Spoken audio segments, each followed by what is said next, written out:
Bonjour à tous, nous sommes mercredi 17 septembre 2025 et le numéro 507 de la Tribune des Travailleurs vient de paraître. Un numéro qui est titré Pour satisfaire les revendications, en finir avec les gouvernements de la Ve République, rupture ouvrière.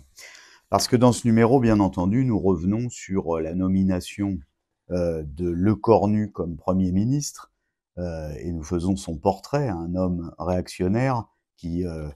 il y a peu se félicitait des opportunités pour l'industrie qu'ouvre la guerre en Ukraine, par exemple. Nous revenons sur toutes les tractations que Lecornu a menées à droite, à gauche, pendant une semaine pour tenter de constituer un gouvernement et de trouver des accords avec les uns ou avec les autres dans le cadre de la préservation de la Ve République et de ses institutions antidémocratiques qui sont entrées dans une crise sans fin. Et bien entendu, l'appel du Parti des travailleurs à réussir le meeting du 4 octobre, meeting ouvrier et jeune, qui posera le problème non seulement de l'aide à la grève générale, mais aussi d'une issue politique à la crise dans laquelle nous sommes. Mais en cette veille du 18 septembre, où à l'appel de l'intersyndicale, les grèves et les manifestations semblent devoir être massives, l'éditorial de la Tribune des Travailleurs se concentre sur une question qui concerne des millions et des millions, la question de l'unité.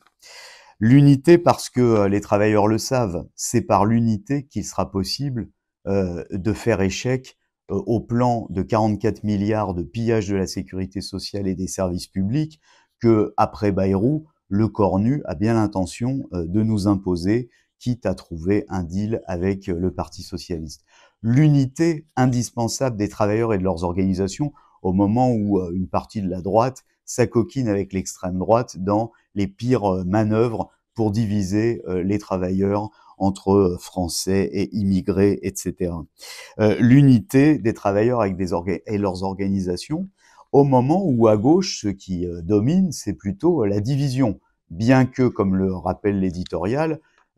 au-delà des positions diverses des uns et des autres, ils sont tous d'accord sur une chose de toute évidence, préserver les institutions de la Ve République, qui, en invoquant une cohabitation, qui, en annonçant qu'ils ne censureront pas le gouvernement Lecornu, voire même en passant un accord de gouvernement avec eux, qui, en déposant une procédure de destitution de Macron dans le cadre des institutions de la Ve République, et dont tout le monde sait qu'elle ne sera jamais votée par l'Assemblée nationale. Alors oui, c'est la question de l'unité, et l'éditorial, je me permets d'en lire quelques éléments de conclusion, écrit la chose suivante. L'unité, s'il s'agit de rompre avec les politiques anti-ouvrières des gouvernements successifs, s'il s'agit par exemple de restituer au peuple les centaines de milliards de fonds publics détournés au profit des capitalistes chaque année, alors il faut rompre avec la Ve République. L'unité, elle appelle la convocation d'une assemblée constituante souveraine pour mettre en place de nouvelles institutions, une république ouvrière, sociale, démocratique, dans laquelle les représentants du peuple travailleur auront entre les mains les leviers du pouvoir pour satisfaire les besoins de la majorité.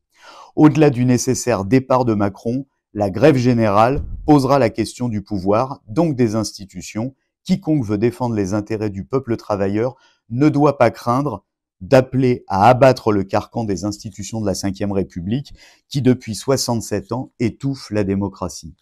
Voilà donc le message que nous ferons passer en diffusant largement ce numéro de la Tribune des Travailleurs aux travailleurs et aux jeunes qui cherchent aujourd'hui les voies du combat, en les invitant à participer nombreux au meeting ouvrier et jeunes du samedi 4 octobre à Paris. Alors la Tribune des Travailleurs, bien entendu, cette semaine, traite aussi les nombreux événements de l'actualité internationale. Elle les traite avec une seule orientation, une seule ligne de conduite, du point de vue des intérêts des travailleurs et des peuples opprimés. L'actualité internationale, c'est bien sûr l'horreur de ce qui se passe à Gaza, où en ce moment, de 20 à 40 000 soldats israéliens s'apprêtent à donner l'assaut au centre de Gaza. Et une nouvelle fois, la question est posée de la rupture de toutes les relations diplomatiques, économiques, militaires, commerciales avec l'État génocidaire pour tenter d'entraver, d'isoler l'État génocidaire et de venir en aide à ces millions de Palestiniens de Gaza menacés d'extermination. On lira également dans la Tribune des Travailleurs l'actualité sociale et politique aux États-Unis, la révolte de la jeunesse ouvrière et étudiante au Népal contre un gouvernement de gauche qui se soumet à l'impérialisme et au remboursement de sa dette, les provocations et contre-provocations entre l'OTAN et le régime de Poutine à l'est de l'Europe, auquel Macron participe, et bien d'autres sujets. Vous les découvrirez en vous procurant ce numéro, ou encore mieux, vous pouvez vous abonner sur notre site internet pour recevoir chaque semaine la Tribune des Travailleurs dans votre boîte aux lettres ou en format numérique sur votre tablette ou votre smartphone. À la semaine prochaine.